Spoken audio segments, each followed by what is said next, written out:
अस्सलाम वालेकुम व्यूअर्स। आज का हमारा टॉपिक है कंडीशनल सेंटेंसेस के बारे में कि ये कंडीशनल सेंटेंसेस क्या होते हैं, इनकी पहचान कैसे की जाती है, और अगर कोई उर्दू में कंडीशनल सेंटेंसेस आ जाए तो उसकी पहचान करके हम उसको किस रूल के तहत किस तरह ट्रांसलेट करेंगे। तो आज हम इसी टॉपिक के बारे में स्टार्ट करेंगे।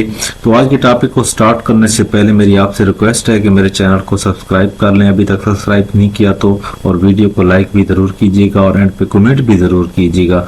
तो आइए शुरू करते हैं आज का टॉपिक। कुछ एग्जांपल्स हैं कंडीशनल सेंटेंसेस की, पहले उनको देख लीजिए ताकि आपको पता चल जाए कि कंडीशनल सेंटेंस जो होता है वो किस किस्म का होता है। एक मिसाल आपके सामने, अगर वो मेहनत करता है तो पास हो जाएगा। अब यहाँ पर आप देखें कि आपको फिक्रा जो है वो दो हिस्सों में तकसीम होता हुआ नजर आएगा। दूसरी एग्जांपल देखें, अगर वो मेरे साथ होता तो ऐसा ना होता, अगर वो मेरे पास आता तो मैं उसकी मदद करता, अगर मैं मुल्क का वजीर आजम होता तो कुछ लाजमी निसाब मुतारिफ करवाता, और अगर मैं उसके हाथ का कंगन होता तो उसके हाथों को चूम लेता।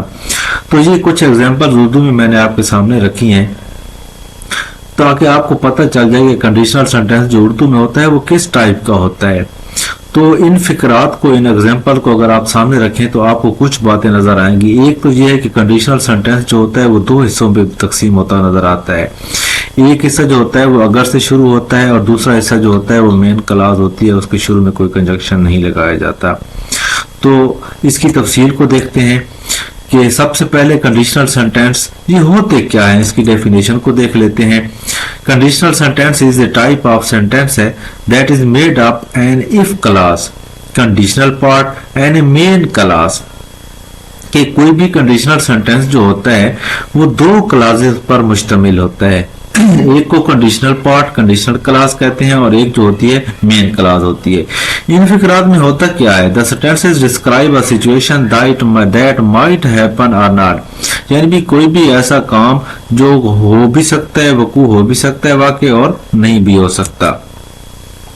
इसके अंदर एक लफ्ज आया है क्लॉज। क्लॉज की थोड़ी सी आपको डेफिनेशन कर दूं कि क्लॉज होती क्या है। Clause is a part of sentence, यानी फिक्रे का एक हिस्सा होता है which has its own subject and a verb, जिसका अपना एक सब्जेक्ट होता है और एक वर्ब होता है। यानी क्लॉज एक मुकम्मल फिक्रा होता है जिसका वर्ब भी होता है और जिसका सब्जेक्ट भी होता है।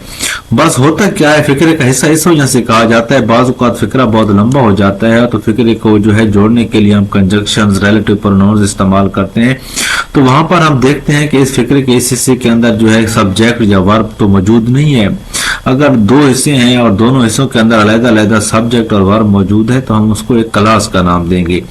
तो ये जो कंडीशनल सेंटेंस होता है ये दो क्लॉजेस, एक होती है इफ क्लॉज, यानी जो हिस्सा इफ से स्टार्ट होता है, और एक होती है मेन क्लॉज। मेन क्लॉज जो होती है वो क्या होती है, आजाद होती है।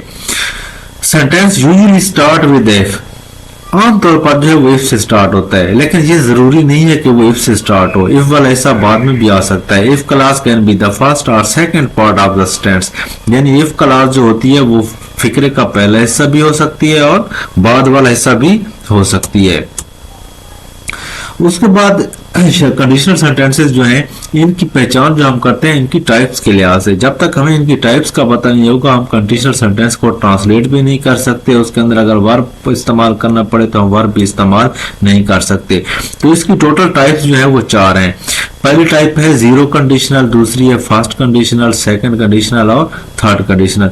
एक पांचवी टाइप भी इसकी होती है मिक्स कंडीशनल, लेकिन उसको हम ज्यादातर इस्तेमाल में नहीं लाते। ज्यादातर ये चार टाइप्स जो होती हैं वो कंडीशनल की इस्तेमाल होती हैं। तो आज का जो हमारा वीडियो लेक्चर है उसके अंदर हम पहले दो टाइप्स को देखेंगे, जीरो कंडीशनल और फर्स्ट कंडीशनल को। अब जीरो कंडीशनल क्या है? Zero conditional refers to the situation that are always true और पॉसिबल, यानी जीरो कंडीशनल के अंदर ऐसी सिचुएशंस को डिस्कस किया जाता है जो हमेशा दुरुस्त होती हैं या मुमकिन होती हैं, यानी यूनिवर्सल ट्रूथ होती है जीरो कंडीशनल के अंदर। तो इसके अलावा इसके फिक्रे का स्ट्रक्चर होता है, यानी जो इफ क्लॉज होगी, इफ पार्ट वाला हिस्सा होगा उसके अंदर प्रेजेंट सिंपल और दूसरे के अंदर भी प्रेजेंट सिंपल, क्योंकि जो यूनिवर्सल ट्रूथ होती है उसके अंदर हमेशा प्रेजेंट सिंपल टेंस इस्तेमाल होता है कंडीशनल यूनिवर्सल ट्रूथ के अंदर। तो कुछ एग्जांपल्स को देख लेते हैं। मिसाल के तौर पर वो कहता है कि इफ यू हीट आइस, अगर आप बर्फ को हरारत देते हैं, इट मेल्ट्स, तो ये पिघल जाती है। अब आप देखें कि हीट जो है फर्स्ट फॉर्म को देख लें, if it rains the water comes, अगर बारिश होती है। पहली एग्जाम्पल, दूसरी एग्जाम्पल को देखें, रेन्स इफ वाली क्लास में। अब इफ क्लास में प्रेजेंट सिंपल पहली फॉर्म के साथ ऐसे इस्तेमाल हुआ है, द वाटर कम्स, पानी आता है, बारिश होती है तो पानी आता है, यूनिवर्सल ट्रूथ है, इसके अंदर कोई ऐसी बात नहीं है जो हम कह लें कि ये ट्रूथ नहीं है। उसके बाद अगली एग्जांपल को देख लेते हैं, इफ यू फ्रीज वाटर। अब इसके अंदर फ्रीज वाटर, अगर पानी जो है, पानी को फ्रीज करते हैं, अब पानी जो है जम जाता है, इट बिकम सॉलिड, ठोस शक्ल इख्तियार कर लेता है। फ्रीज और बिकम्स जो है दोनों फर्स्ट फॉर्म ऑफ वर्ब हैं। If you mix red and purple, mix करते हैं रेड और पर्पल को, यू गेट पर्पल, तो नया रंग जो है आपको पर्पल हासिल होता है। इसके अलावा if you make too much noise, अगर if we make too much noise, बहुत ज्यादा शोर करते हैं तो बेबी वेक्स अप, तो बच्चा जो है, ये छोटा बच्चा जो है वो जाग जाता है। तो ये कुछ एग्जांपल थी जीरो कंडीशनल की। आप देख सकते हैं कि क्लास है, इफ वाले हिस्से में आपको यू सब्जेक्ट नजर आएगा, हीट आपको वर्ब नजर आएगा। दूसरे हिस्से में देखें, इट आपको सब्जेक्ट नजर आएगा, मेट्स आपको वर्ब नजर आएगा।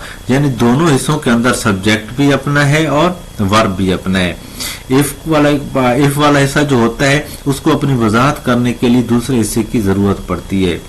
यानी इफ यू हीट आइस, ये क्लास की टाइप्स होती हैं, डिपेंडेंट और इंडिपेंडेंट, ये किसी टाइम और टाइम डिस्कस करेंगे। यानी जो डिपेंडेंट क्लास होती है उसको अपनी वजाहत करने के लिए दूसरे हिस्से की जरूरत पड़ती है। जिस तरह आप कहते हैं इफ यू हीट आइस, अगर आप बर्फ को हरारत देते हैं तो क्या होता है, आपको जरूरत है वजाहत करने के लिए दूसरे हिस्से की, तो इट मेल्ट्स, तो ये पिघल जाता है। यानी ये जरूरी है कि आपको दूसरा हिस्सा, आपको अपने मीनिंग की वजाहत करने के लिए जरूरत पड़ेगा।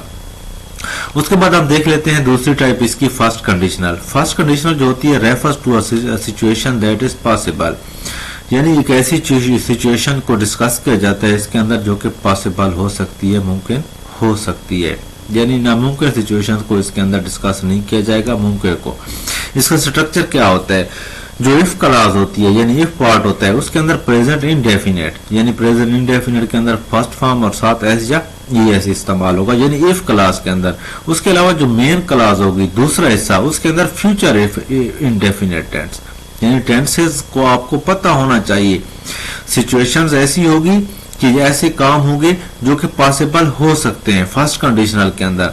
जब आप स्ट्रक्चर की बात करेंगे तो इफ क्लास के अंदर क्या होगा, प्रेजेंट इंडेफिनेट होगा, और मेन क्लास के अंदर फ्यूचर इंडेफिनेट टेंस होगा। जिस तरह नीचे मैंने लिख दिया है कि इफ के अंदर वर्ब वन, उसके साथ एस या ईएस का इस्तेमाल, और दूसरे हिस्से के अंदर विल शैल और वर्ब की पहली फॉर्म। इसकी कुछ एग्जांपल्स को देख लेते हैं। If I go to the shop, अब पहला इफ वाला हिस्सा है जिसके अंदर मैंने बताया था कि प्रेजेंट इंडेफिनेट टेंस होगा, तो go first form of verb है। If I go to the shop, अगर मैं दुकान पर जाता हूं, आई विल बाय समथिंग, मैं कुछ न कुछ खरीदूंगा। दूसरे हिस्से के अंदर देखें विल और फर्स्ट फॉर्म आई है। तो फर्स्ट कंडीशनल के अंदर क्या होता है कि पहले हिस्से के अंदर फर्स्ट फॉर्म ऑफ वर्ब, दूसरे हिस्से के अंदर विल शैल और फर्स्ट फॉर्म ऑफ वर्ब। एक और एग्जांपल देख लें, if I study hard I will pass my exam. If I study hard, अगर मैं सख्त मेहनत करता हूँ, मैं पढ़ाई में मेहनत करता हूँ, I will pass my exam, तो मैं अपना इम्तिहान पास कर लूंगा। इफ ही बिकम्स, अगर वो आता है आई विल गो, मैं जाऊंगा। पहला हिस्सा इफ क्लास को भी देख लें, दूसरे को भी देख लें। इफ इट रेन्स, अगर बारिश होती है तो वी विल एंजॉय, तो हम लुत्फानंदोज होंगे। If she come to see us, comes to see us, अगर वो हमसे मिलने के लिए आती है, we will go to the zoo, तो हम क्या करेंगे, चिड़ियाघर जाएंगे। एक और example, nobody will notice if you make a noise. तो ये थी कुछ एग्जांपल फर्स्ट कंडीशनल की।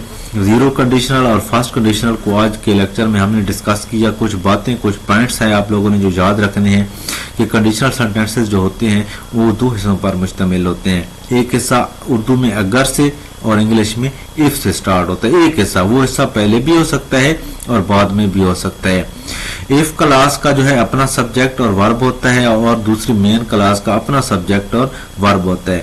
जब आप जीरो कंडीशनल के अंदर आते हैं तो वहां पर आप देखेंगे जो मेन क्लास होगी उसके अंदर आपको ऐसी सिचुएशन नजर आएगी जो कि क्या होगी, यूनिवर्सल ट्रुथ होगी, यानी उसके अंदर मुकम्मल यूनिवर्सल ट्रुथ को डिस्कस किया जाएगा। और जो फर्स्ट कंडीशनल होता है इसके अंदर ओपन कंडीशन होती है। फर्स्ट कंडीशनल को वैसे ओपन कंडीशन भी कहा जाता है। ओपन कंडीशनल को ओपन कंडीशनल इस वजह से कहा जाता है कि अगर आप एक काम करेंगे तो तभी दूसरा काम होगा, यानी ओपन कंडीशन है उसके अंदर। लेकिन जीरो कंडीशनल के अंदर क्या होती है, यूनिवर्सल ट्रुथ होती है। एक काम जो होता है वो अगर ऐसा होता है तो वो होगा जरूर, लेकिन ओपन के अंदर अगर आप ऐसा होता है तो आप मेहनत करेंगे तो पास होंगे। यानी एक और बात इसके अंदर ऐड कर दूं कि जो कंडीशनल सेंटेंसेस होते हैं उसके जो दो पार्ट्स होते हैं, एक को कंडीशनल पार्ट, दूसरे को क्या कहा जाता है, रिवार्ड।